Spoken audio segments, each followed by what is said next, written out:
Hey, good evening, everybody, and I welcome all of you to this wonderful AMA session today, which is something new I thought to introduce in this new year. By the way, thank you for being here, and I see that it's quite a lot of interest because I see that few more questions has been already put. Fantastic. So I first of all wish everybody here a very, very happy new year 2021. And with the news of vaccines and more boosting energy and immunity, I think we are all together ready to bounce back in 2021. So, today, what is this AMA session all about? Let me just tell you a little bit. And I think this is a good kickstart to something interesting. And I will try to continue this with your encouragement and inspiration. So, this AMA session is nothing but ask me anything. These AMA sessions, particularly today, we are focusing on saliva, and I think I keep speaking on saliva. So I think by this time, whoever has been knowing me, and you know that, I'll just come up with something which is related to saliva. So this session is particularly to answer your queries and questions. So in between, I think I am using a software and where I can see the questions popping up over here, but I'll also in between take the help of my mobile to see if you have some questions, or if you have if I cannot see here. So I think I have Dr. Durga, Mrs. Jolly Roy, Dr. Dita. Thank you for joining, and that's fantastic. Fantastic to see all of you with so much of energy. And yeah, so I think before I go into the typical questions that I take up and try to answer, well, the thing is that let me tell you a little bit about saliva. I think many of you might be knowing, but I hope who have joined us for the first time here, you might be not very aware of saliva, or in bits and pieces. So when we talk about saliva, something which is very, very interesting is that it always has a very fascinating role to play. I mean, saliva has many firsts with it. So, what do I mean by that? So, what I mean is that, for example, if you tell that when you just gobble up a food, okay, so the first step in digestion is again the award goes to saliva. So the first digestion step, I mean, the entire process of human, food digestion, the beginning, I mean, initiation is done inside the saliva, and we all know about the enzymes that are present, carbohydrate metabolism enzymes and all.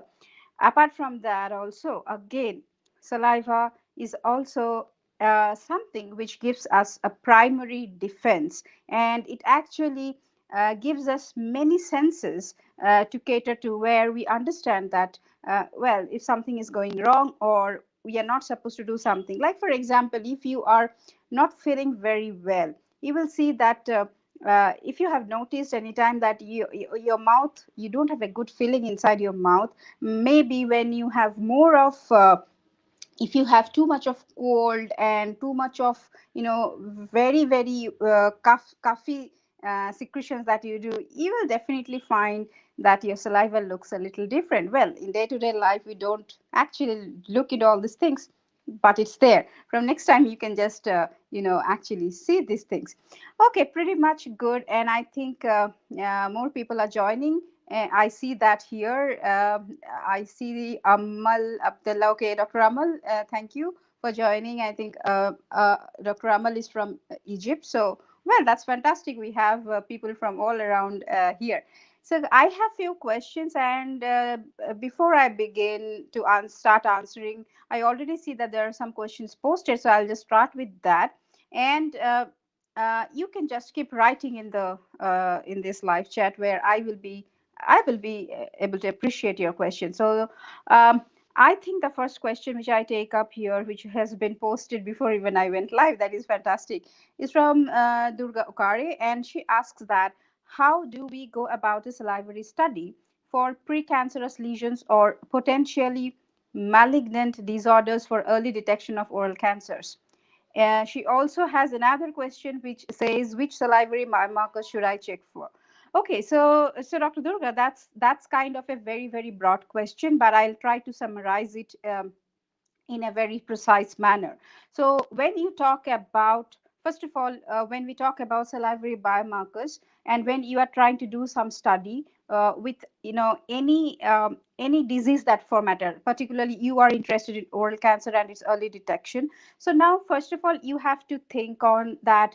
What are the key biomarkers that can be used? Meaning to say, where you want to delve in. Do you want to see the biomarkers which is at the genetic level? I mean to say, whether you want to see DNA markers, or I mean you want to find out what changes is been going on inside the DNA, or is it something like you are you are trying to see at the expression level? I mean, you want to focus more on the proteins or the changes that's happening with the salivary proteins pertaining to oral cancer or pre-malignant lesions. So when you ask a question that what study, I mean, how I design a study for precancerous lesions or potentially malignant disorders, well, first thing that you have to niche down is where you want to delve in, because it's a very broad area. We cannot work all together in all that, in all phases. So first of all, we need to understand that what is our feasibility,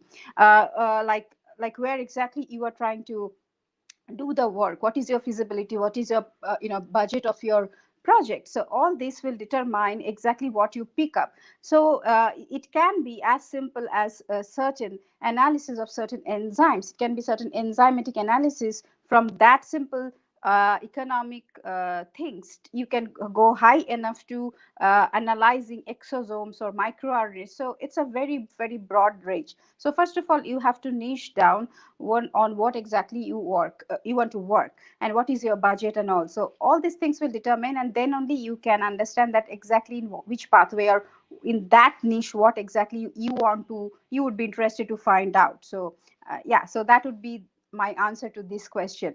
And I think that's kind of connected the second question that you asked, that which salivary biomarkers should I check for. So again, that this depends on whether you are checking for genomic biomarkers, or you want to see proteins, that is proteomic markers, or you want to see RNA or microRNAs. So it all depends on that particular thing. So I think this is how I can answer your question.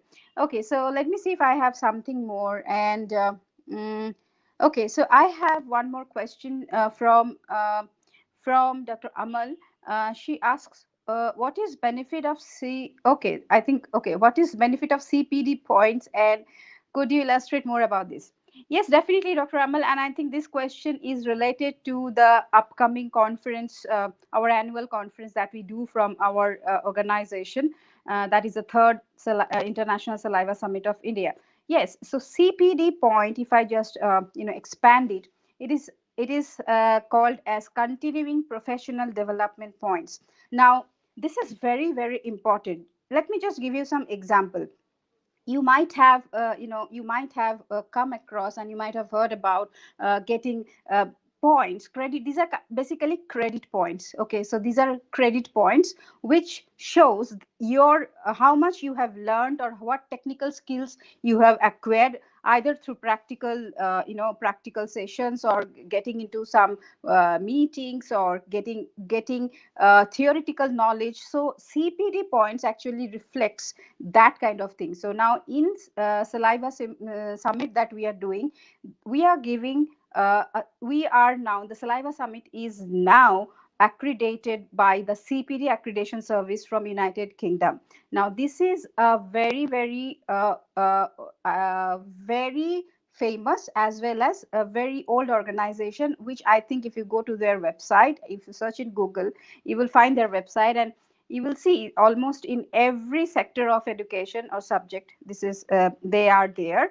And particularly many societies like British Medical Association, and whatever you can name when we talk in health and medicine, everybody has taken up their accreditation services. This is similar to something like in India we have when we do some dental conferences, we go for accreditation from the dental council, and this is something like that. So CPD points basically will add very much value where exactly you are earning these points, meaning to say inside the Saliva Summit, the number of lectures you are attending, in that way each lecture has a particular CPD point. So it is all automated. Here there is nobody is going to sit and give you that CPD points. The way your attendance is being marked in every session, if you see, if you take up all the sessions, all the activities, then you get a bunch of CPD points. And this is the best part, is this doesn't belong to a region,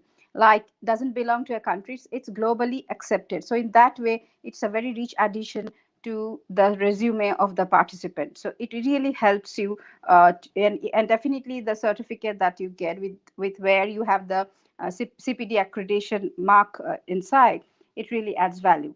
Okay, so I think I could explain you. And I have another question. Okay, so it's from Rujuta. She asked that what is the present status of saliva based research? Okay, that's a very broad question. Now, when you tell me saliva based research, as actually, to be very honest, the community of saliva researchers in the global perspective is quite smaller compared to any other body fluid, particularly the way we have been seeing diagnostics in inside healthcare. Is the first thing that comes to our mind is blood. So the thing is that when we compare that community and saliva community, yes, it's small, but the versatility of saliva is pushing it so much that the thing is, now in every aspect, whether it is neurobiological, neuropsychological disease, or neurodegenerative diseases, whether it is environmental toxicology, whether it is cancers that we talk about, is, I mean, not only oral cancer but any other types of cancer, I mean, anything you name, drug abuse, detection of viruses. By the way, in this context, we all know what saliva is now, and how important it has become as a diagnostic tool. And every now and then you see, news popping up that so and so university, so and so group of scientists is coming up with a saliva based COVID-19 test, because we all know the advantages of saliva. So in this way, it's not about present status. I'll just remodify your question a bit. It's more about the versatility of saliva. Saliva, actually something which you can do anything, even just by understanding the biophysical properties, which we do not talk much about. Whenever we start thinking, always our mindset goes into some analysis of molecules, whether it is biochemistry.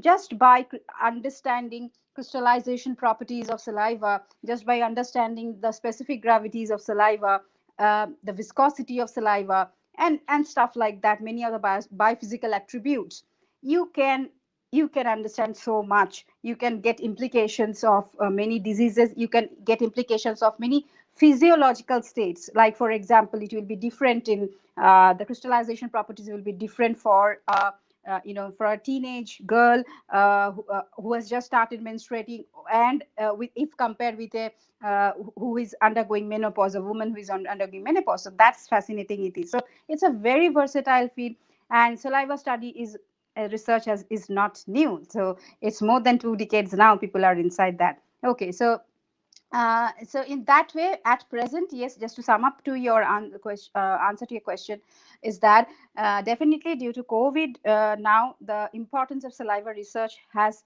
fantastically come up, and people now are, I mean, and now exactly, they're trying to understand more about saliva.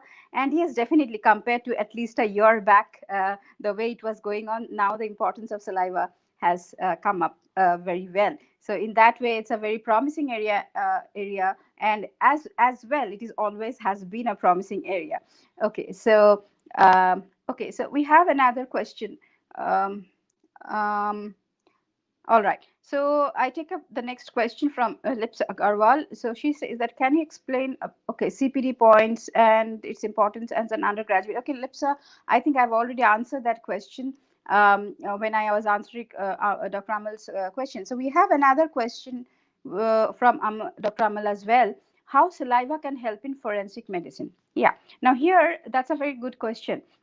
So when it comes to forensics, it's always about saliva becomes evidence, not kind of a sample. Like, we are collecting sample and we are doing some analysis, but that's more of a like a evidence. Like, we seldom find saliva when it comes to forensics, that we seldom find saliva in the form of, in its liquid form. It will be either dried form, or it can be mixed with other body fluid secretion. So here there are many tests with which we can find out the presence of saliva. And the best part is, you can if you go into the molecular aspect of forensic medicine, that is most important, that gives you the confirmatory test, which can never go wrong. That way is forensic genetics. So when we talk about DNA fingerprinting, DNA profiling, where we try to use these technologies inside forensics, and we use saliva as a specimen. Even if you have just a flake of dried saliva, you can actually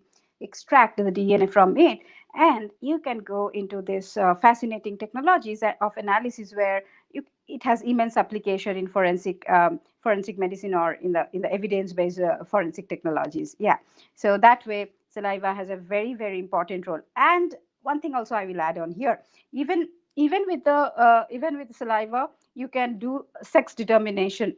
Yeah, so you can do certain with certain genes.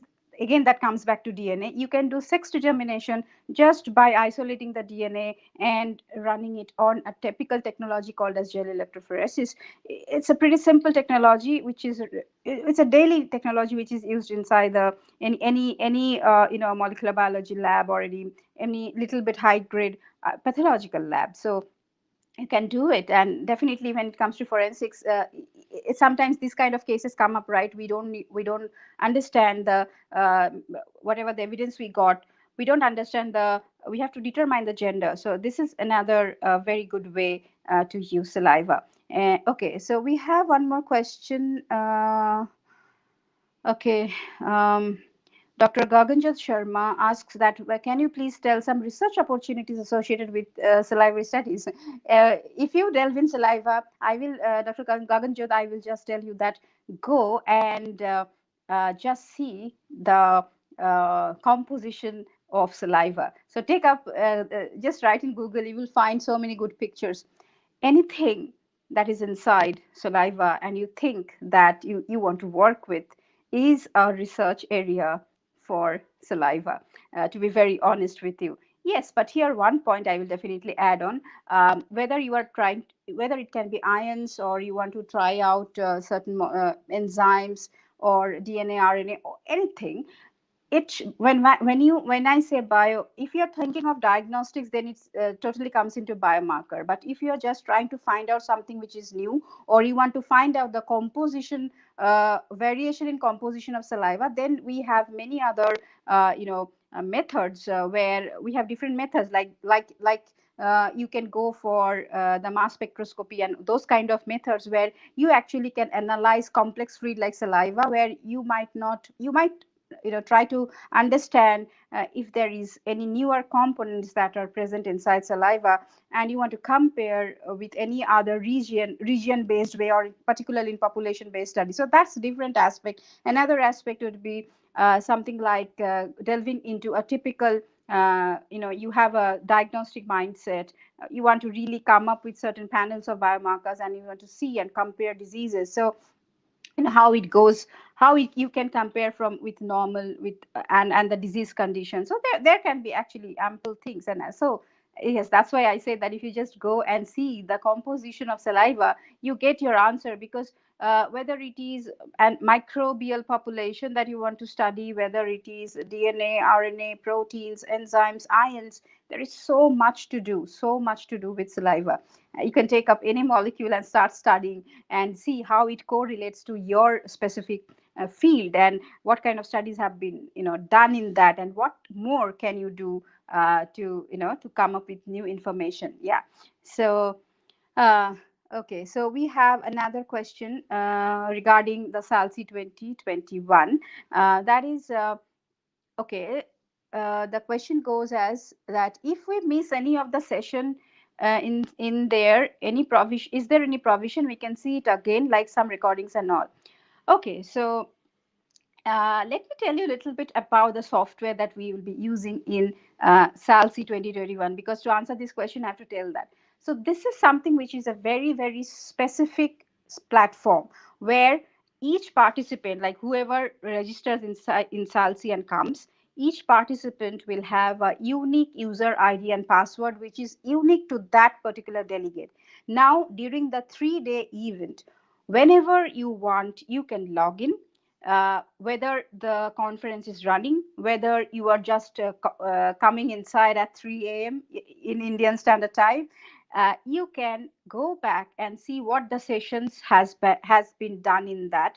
And if you miss any session, anytime you can go and you can see the recording of that session, the whole length of all the lectures, all the activities, everything, the recordings will be there for the 3 days. But yes, you have to ensure that you don't come after 5 days when the conference is over, then those access will not be there, definitely. But inside in the 3 days, if you miss anything or you really just want to come back after some time and take a break and come back, so this is there. Again, there is another option that just like in a physical format, you see that there is a main auditorium where some lecture is going on, and after some time you really don't feel to hear, I mean, you don't feel, you get bored and you just want to come out and have some tea and snacks. I mean, that's a kind of lounge, and you just sit with your friends and chat, or maybe you try to find out some new people, meet new people, and do your networking. So here also we have a virtual lounge option where, in spite that the inside the main auditorium, you have a main auditorium here also, so you can always opt out and you can start chatting inside a virtual lounge where you can book a particular virtual table. And also there will be maybe you just want to go inside a group and talk, or you just don't want that, you want a specific person, you want to talk to a specific person. So there is an option where you can book and close, make your table private. So in this way, the entire chat would be very, very private. It doesn't go out to anybody else, and nobody can see that chat. And chat means it's not only text, but you can actually do a video calling and see. So but well, this option, what I'm saying, will be definitely when the conference runs. You cannot get this option when you come back. I mean, when the conference timings is over, if you come that time, then you won't be able to do that. But yes, but regarding the recordings, yes, all the sessions, anytime you can hop in and you can just you can take the hang of the things. Okay. um, um, so we have another question. I'm pretty good. I'm so happy to see that people are so much interested in saliva, and questions are kind of popping up here and there. That's pretty interesting. Okay, so I think we have another question that Dr. Gaganjot asked, that can you throw some light on how we can have access to various opportunities to study saliva?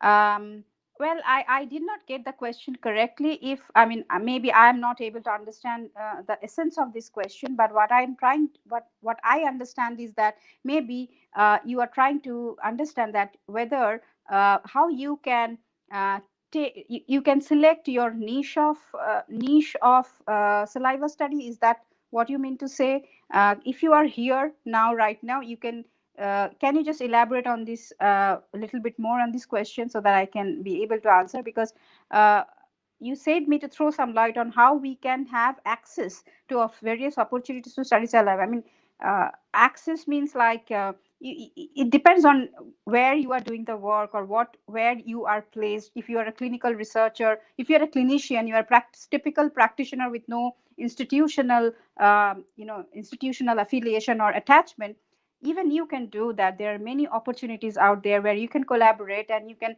go and get yourself attached to something called as incubation centers that are there from private organizations, private universities, as well as government Department of Biotechnology, Government of India, where you can get yourselves attached and you can start working on your research project. And that's kind of a protocol is there where you need to apply and all. So if you are here then you can just remodify this question. I don't know if I have answered it correctly, what you wanted to know.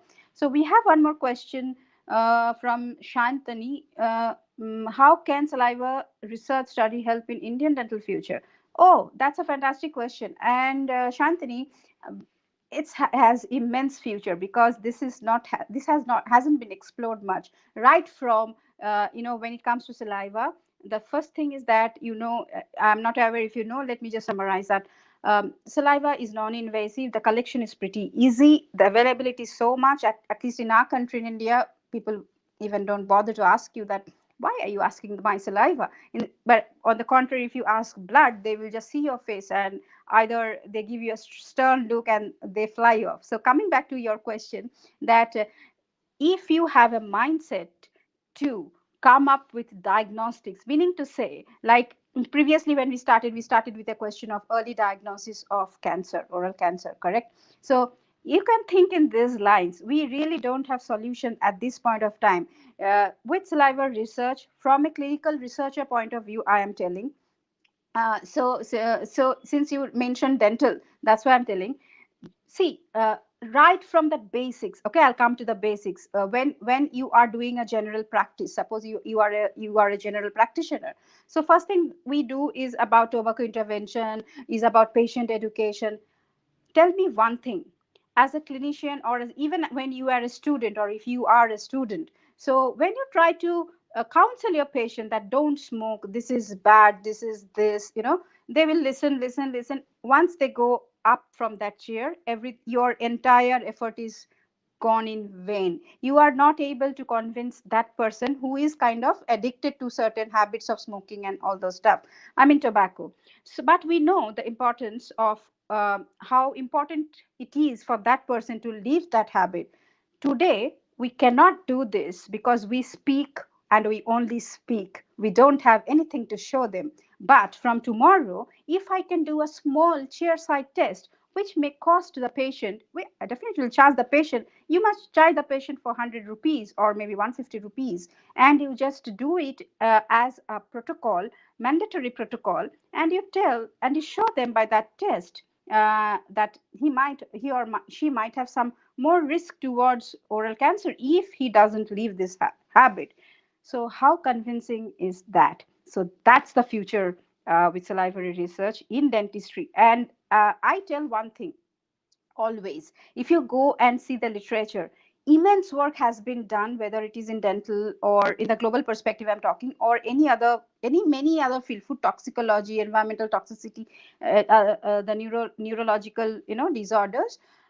In dentistry, or when you are a dentist, that means you are a clinician. If you can come up with solutions like this, you add real value to the life of the person, you add real value to the society. So for this, you don't need of crores and crores of rupees project. You can simply come up with very, very economic budgeted project, and you can do it. But I'm very glad that you asked this question to me. This is something we need to see, change our mindset to from here to like this. Dentistry is not only about techniques. Dentistry is, and here in dentistry, why I say this, because when the day dentists start understanding saliva, I can vouch that all the level comes up, and the research comes up, and the productivity comes in the form of diagnostics, which is very, very important. Okay, so I think that question has actually energized me, so I spoke too much. We have one more question. Okay. Okay. Rujuta asked that for those who came to know about SALSI recently and have a research plan in mind, but as only 20 to 25 days are left, oh my God, don't give me those numbers. It's really scary. Would they be able to finish it up? Can they still, okay, days are left. Would they be able to finish it up? Can they still participate? Well, if you are talking about presenting a paper or a poster, let me tell you two things here. So when you mean about participation, there are two things that you can do inside SALSI. One is the normal paper and poster presentations. Well, in this, when it comes to paper, definitely, or even poster, definitely we will. I mean, it's always good that we get some original studies to be presented. If not, then since this field is new, we are taking up. We are taking up review articles, but we will request that you make the applications or take up those areas which are not much spoken of, even if you are taking up a review article to be presented. That is one thing. Second thing, we have something called as this from this 21. I'm introducing another a small research idea award for postgraduate students and freshers who are less than 1 year of experience. So in this case, whether it can be an idea itself, or it might be your ongoing project, or it might also be something which is towards completion. Okay, so these are the two ways you can actually participate, and there is no mandatory rule that you have to it's particularly for the research idea award. You don't have to present a complete study, it can be just an idea. Okay, so this is the way it is. I hope I could answer that. um, okay, so we have um, I have another question for our Vivek Gupta. That is identification. Okay. Your thesis topic was identification of Candida albicans in leukoplegia and OSCC patients using corn meal broth and milk serum using saliva. So how can I continue my research in this? I mean, I didn't get that question, because what exactly you want to continue? What is? I mean, you mean to say how you can continue?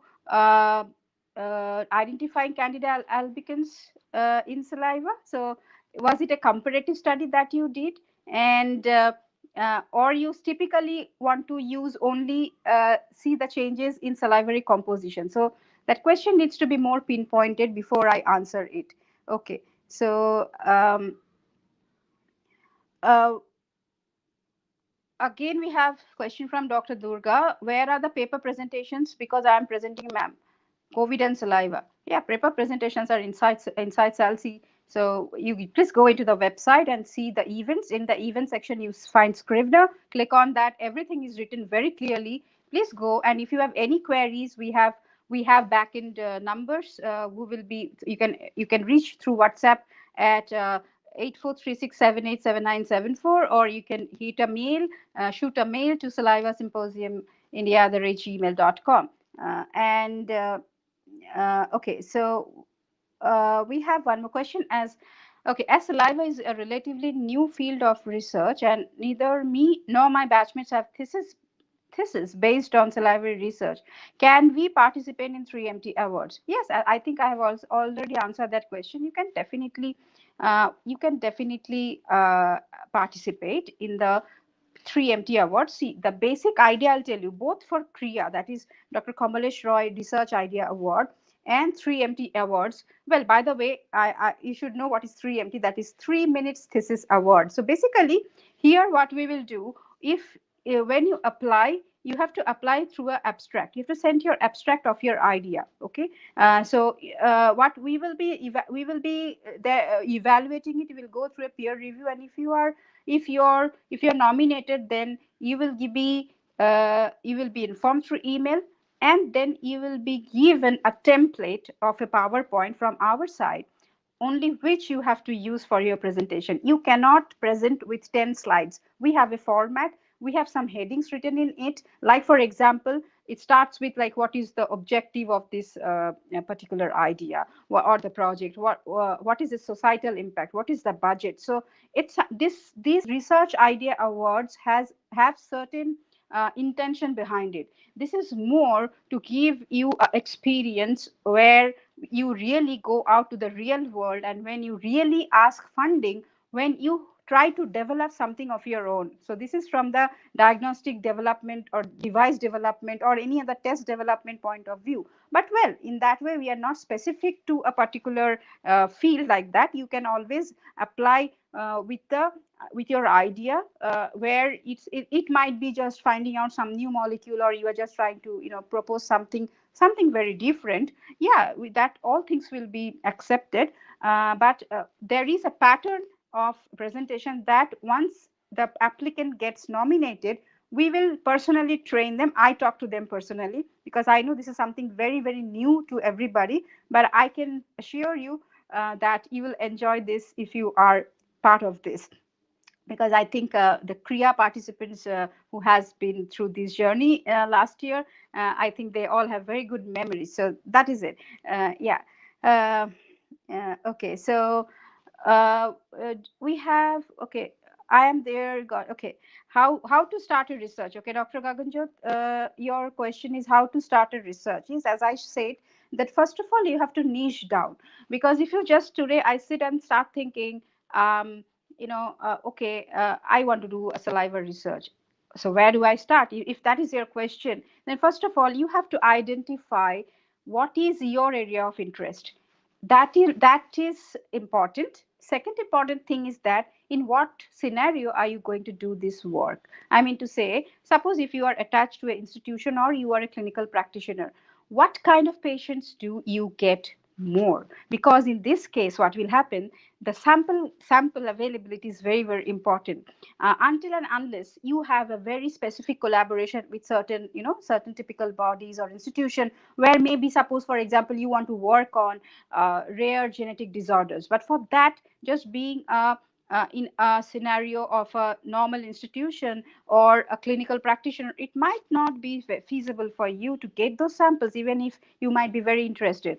Second point is that you should be very, very focused to understand that what is your aim, what you want to achieve through your research. Is it that something that you want to just do and publish, or is it something where, as I was mentioning, that you want to come up with certain patient education, device, or a test or a protocol, where you can just do it just like that, in your sitting, just in your clinician's chair, with a patient on the patient's chair, I mean on your dental chair.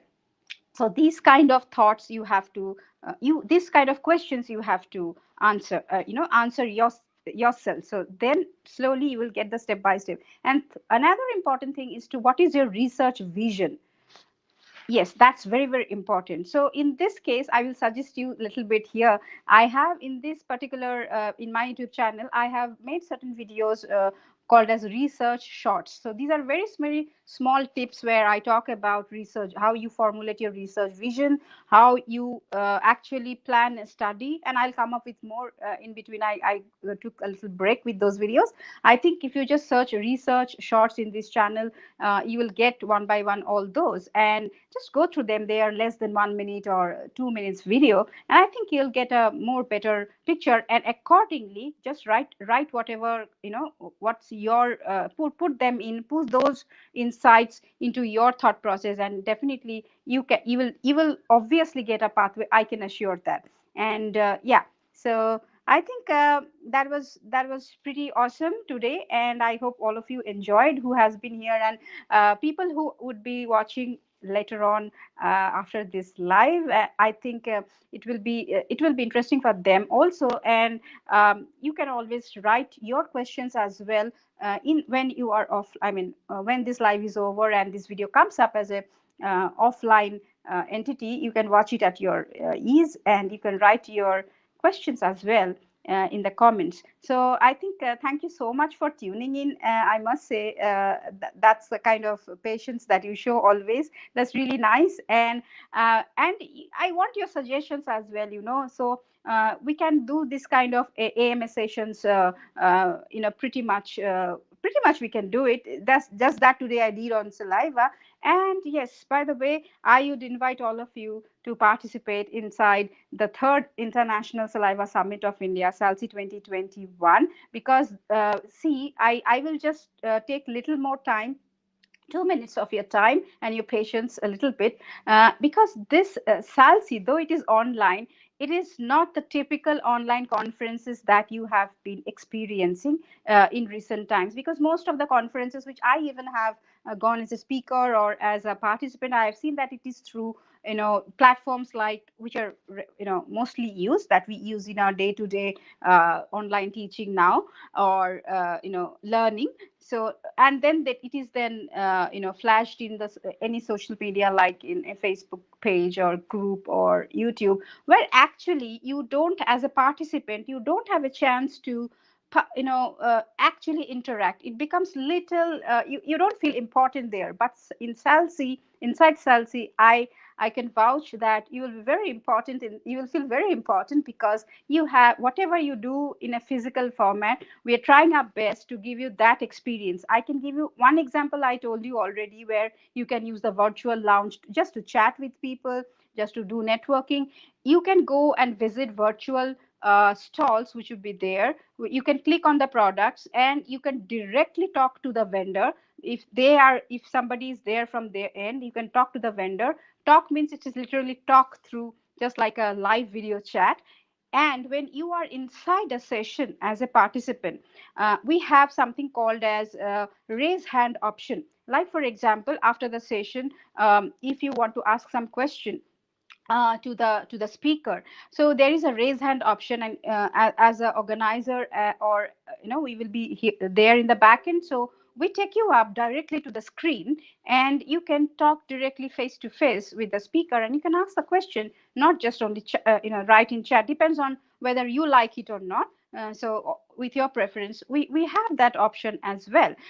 So it's something which is pretty interesting and new. I know it's very new, but yes. And we whoever comes inside salsi as a participant, we will give you ample training, and it's pretty simple, don't worry. I mean, it's very very simple platform. You just have to do some clicks, you just have to roam about inside it, so that just see what's going on. So that is all you have to do there, basically. So we will give you, to all the registered participants, we will be giving training, and we will train them how to do what. You can download all the materials if anything is provided by the speaker. And also we are, because we have many international speakers, and as you understand that there's there are different countries, so we have different time zones. So we are also keeping a provision of recorded version of video that I already told, as well as we will give specialized live question answer session, where you can actually directly, it will be specific question answer sessions with the speaker and the participants. So we will be trying to, I mean, we are working on those, all these areas as well. And yeah, we also have the panel discussion on saliva diagnostics in dentistry. So I think pretty much you can, at the ease of your home, you are earning internationally accredited CPD points, and you get to hear all these pioneers nationally and internationally, who are working in different fields. That's the best part of SALSI this time. It's not about only one niche, but from different areas. You will see somebody's talking about colorectal cancer and saliva, somebody's talking about COVID-19 and saliva, somebody says you something on environmental, something related with the food toxicology, environmental toxicology. That's like amazing, amazing. Yeah. So I'm very excited. So I think all of you, you should just come in and join this movement. And I think I always prefer all the salsi participants as a family. So I think we need to grow this family bigger and bigger, and that can be only with your help. We can't do anything just from our own side. So okay, so I think that was very nice talking here today, and it was a fantastic AMA session. And just keep writing and put your comments, so that I understand what exactly you need, and what kind of more AMA sessions can we bring up. It can be anything. I mean, whatever I know, I'm ready to give it away, and I will try my best to explain as good as in a way I can, within my own limited capabilities. So thank you so much for joining in, and I'll take a leave, and have a great time, and we'll meet again very soon in AMA sessions in the future as well. So once again, inviting all of you inside SALSI 2021. And with that, I'll end this session. Thank you. Stay well, take care, and enjoy, and good night.